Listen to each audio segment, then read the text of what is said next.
Halo semua, selamat datang di channel kami. Pada video kali ini kita akan membahas tentang Provinsi Sumatera Utara yang terletak di bagian utara Pulau Sumatera. Provinsi ini memiliki sejarah dan kebudayaan yang kaya, serta mitos dan legenda yang menarik untuk kita ketahui. So, simak videonya kawan-kawan.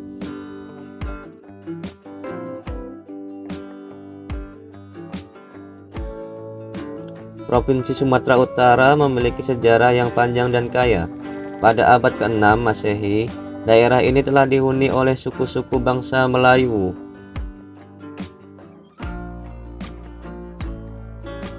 Namun, pada abad ke-13, wilayah ini dikuasai oleh Kerajaan Sriwijaya.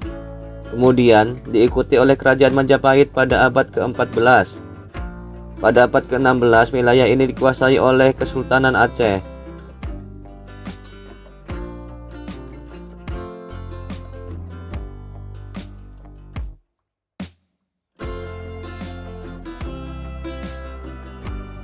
Pada abad ke-19, wilayah ini menjadi pusat perdagangan rempah-rempah dan kopi, sehingga banyak negara Eropa yang datang ke sini untuk berdagang.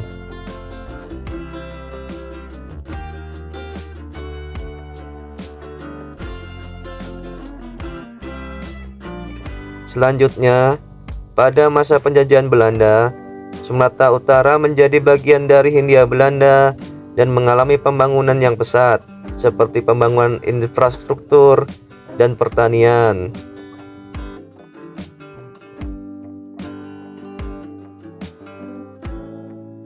Setelah Indonesia merdeka, Sumatera Utara menjadi salah satu provinsi di Indonesia dan terus mengalami perkembangan yang pesat hingga saat ini.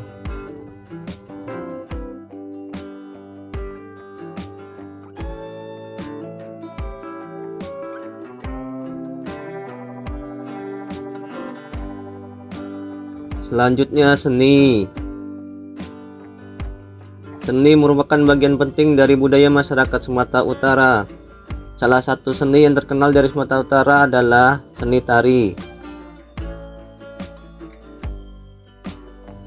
Tari tortor adalah tarian tradisional yang berasal dari suku Batak di Sumatera Utara, Indonesia. Tarian ini sering dijadikan sebagai bagian dari ritual adat dalam upacara-upacara seperti pernikahan, kematian, atau acara adat lainnya. Tari tortor dilakukan oleh sekelompok penari yang berjumlah genap, dengan laki-laki dan perempuan membentuk lingkaran yang saling berhadapan. Gerakan tari tortor terdiri dari gerakan-gerakan yang lambat dan ritmis, dengan musik tradisional Batak yang mengiringinya. Penari-penari menggunakan kostum tradisional yang kaya akan warna dan ornamen. Tarian ini dianggap sebagai bentuk penghormatan kepada para leluhur dan juga dipercaya dapat menghubungkan dunia nyata dengan dunia spiritual.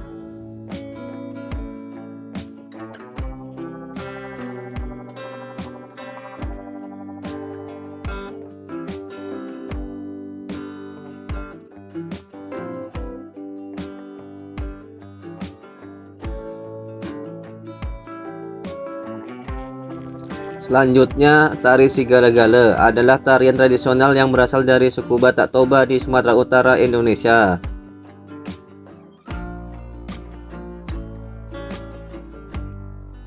Tarian ini dilakukan oleh seorang penari yang memamerkan boneka kayu yang disebut Sigala-Gala. Boneka Sigala-Gala memiliki tinggi sekitar 1 meter dan ditenun dari serat kelapa. Karena banyak memiliki bagian yang dapat digerakkan, Sigala-Gala dapat menari dengan gerakan-gerakan yang kompleks dan terlihat hidup.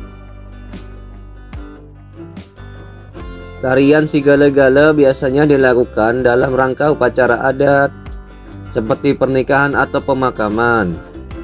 Penari yang memerankan Sigala-Gala akan menari di depan kerumunan orang, dengan musik tradisional Batak yang mengiringinya.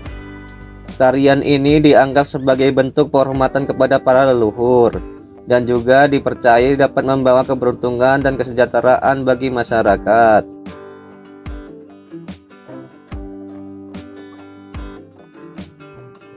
Selain seni tari, terdapat juga seni tenun. Tenun kain ulos dipercaya berasal dari zaman nenek moyang suku Batak, sekitar 1300 tahun yang lalu.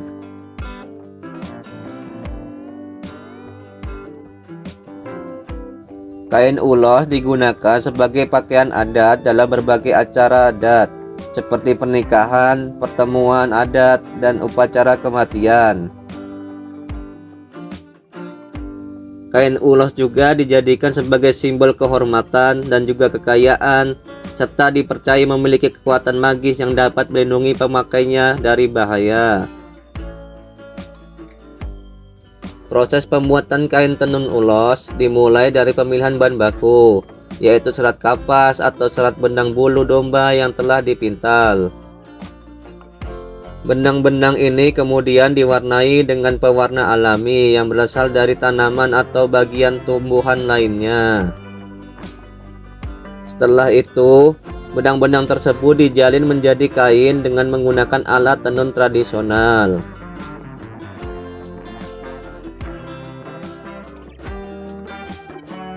Proses pembuatan kain ulos ini memakan waktu yang sangat lama dan memerlukan ketelitian serta keterampilan yang tinggi.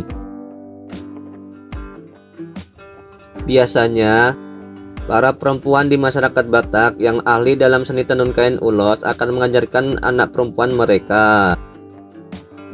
Kain ulos memiliki banyak motif dan simbolik yang terkait dengan kepercayaan dan budaya masyarakat Batak.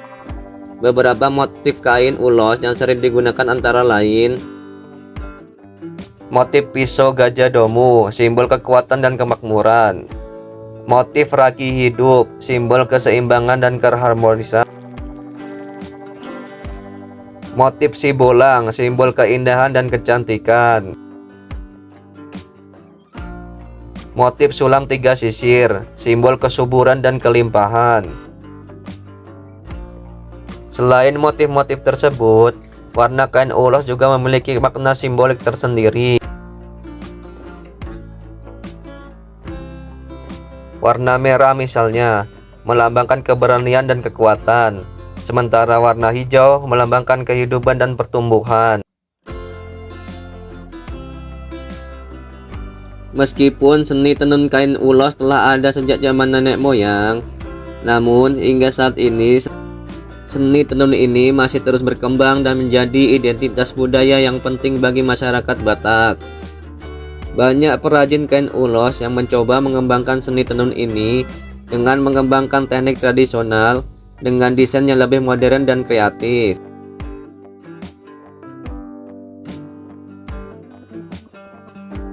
Selain itu, seni tenun kain ulos juga semakin dikenal di luar daerah Sumatera Utara dan bahkan di luar negeri. Kain ulos telah diakui sebagai warisan budaya tak benda Indonesia oleh UNESCO pada tahun 2012.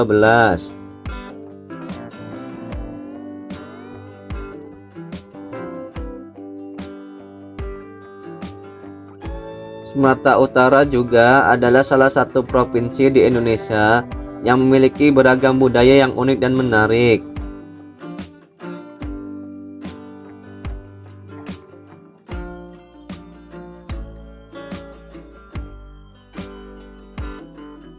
Namun, ada beberapa budaya yang kontra dengan budaya umum yang ada di Sumatera Utara.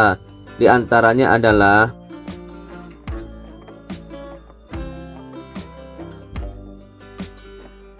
budaya marga atau adat marga merupakan budaya yang sangat khas bagi suku Batak di Sumatera Utara. Marga adalah kelompok sosial yang terdiri dari keluarga-keluarga besar yang memiliki hubungan darah yang sama.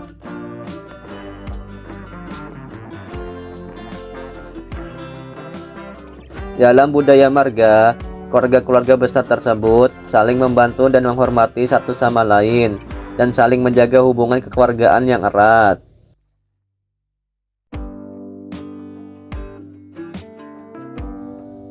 Namun, budaya marga juga memiliki sisi kontra dengan budaya umum di Sumatera Utara.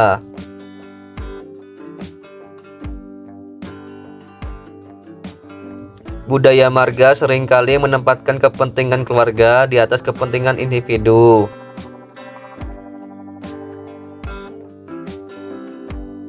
Selain itu, adat marga juga mengenal konsep balas jasa atau hutang budi, yang kadang-kadang dapat menimbulkan ketegangan dalam hubungan antar keluarga.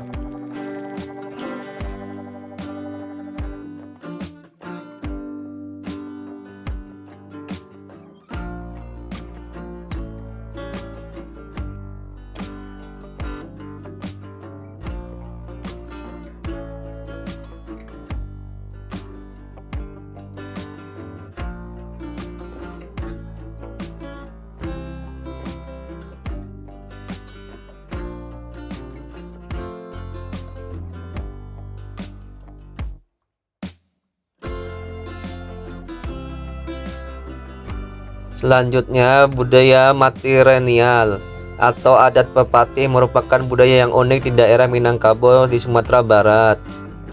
Namun, ada beberapa wilayah di Sumatera Utara yang juga mengenal budaya matrilineal, seperti di Nias dan Toba. Dalam budaya matrilineal, garis keturunan dihitung dari pihak ibu, bukan dari pihak ayah. Anak laki-laki yang menikah harus tinggal di rumah istri dan harus mengurus harta benda keluarga istri. Sementara itu, perempuan memiliki peran yang lebih dominan dalam mengambil keputusan dan manajemen keluarga. Budaya matrilineal ini dapat dianggap kontra dengan budaya patriarki yang umum di masyarakat Indonesia, di mana laki-laki lebih diutamakan dalam kehidupan keluarga dan sosial.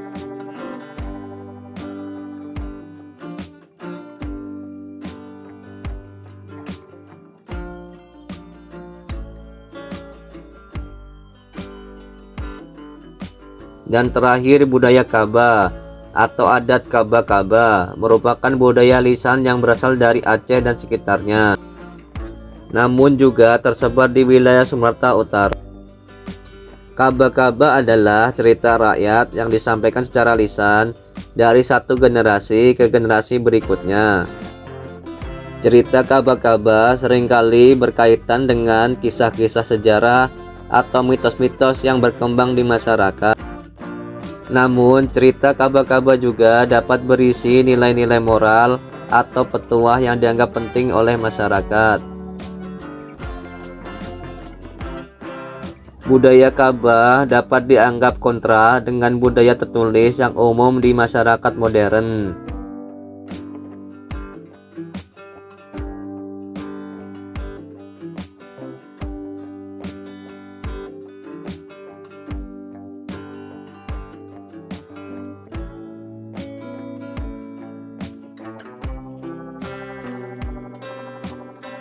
Namun, budaya Kaba masih sangat dihargai dan dijaga oleh masyarakat di Sumatera Utara karena dianggap sebagai bagian dari identitas budaya mereka.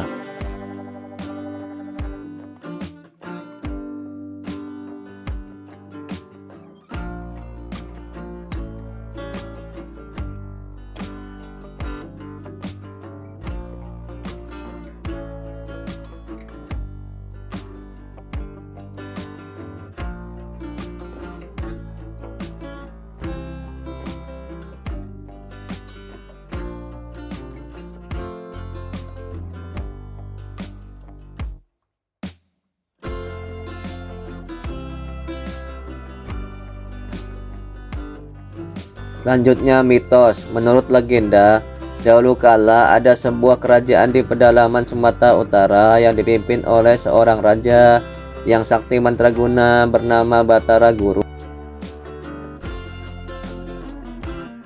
Ia memiliki seorang putri yang sangat cantik bernama Putri Purbani, yang memiliki paras yang begitu indah dan menawan.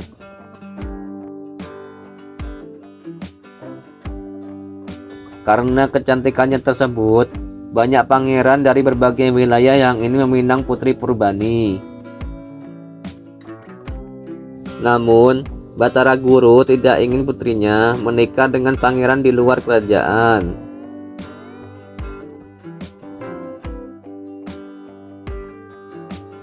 Ia mengadakan sayembara bagi pangeran-pangeran tersebut. Sayembara tersebut adalah dengan meminta mereka untuk membangun sebuah jembatan dari Samosir ke Tanah Batak yang dapat dilalui oleh kuda dan kereta kencana.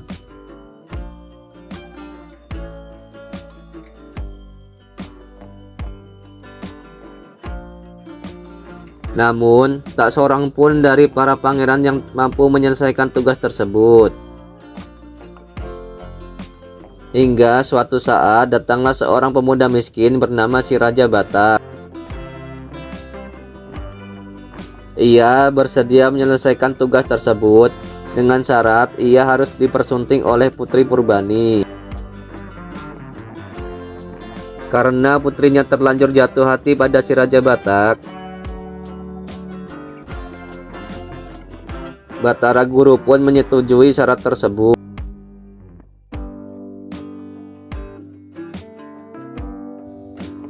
Si Raja Batak kemudian meminta bantuan para dewa dan ruh-ruh untuk membangun jembatan tersebut. Dalam waktu singkat, jembatan yang kuat dan indah pun berhasil dibangun oleh si Raja Batak. Namun, ternyata Batara Guru tidak memenuhi syarat pernikahan yang telah disepakati. Si Raja Batak pun marah dan meminta bantuan para dewa untuk membalas dendam.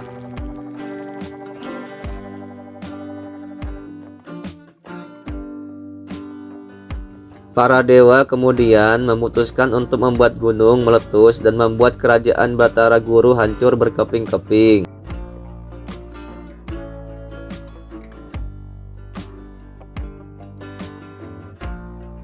Akhirnya, dalam kisah ini, Danau Toba lah yang menjadi saksi bisu dari keruntuhan kerajaan Batara Guru tersebut.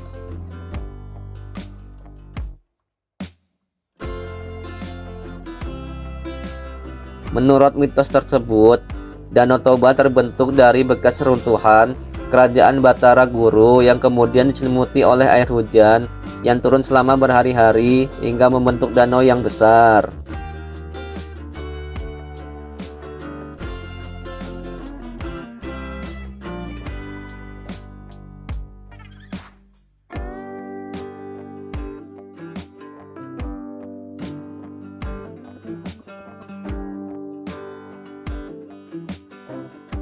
Mitos Danau Toba ini menjadi salah satu cerita yang sangat dihargai dan dijaga oleh masyarakat Sumatera Utara.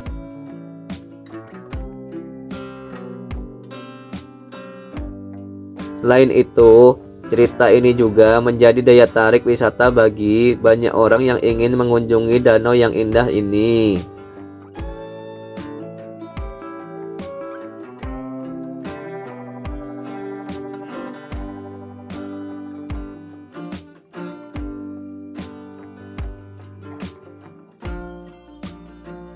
Itulah beberapa fakta dan misteri tentang Sumatera Utara yang menarik untuk kita pelajari.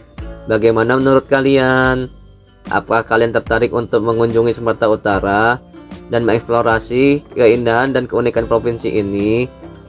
Jangan lupa untuk share video ini kepada teman-teman kalian yang juga tertarik untuk mengenal Sumatera Utara lebih dekat.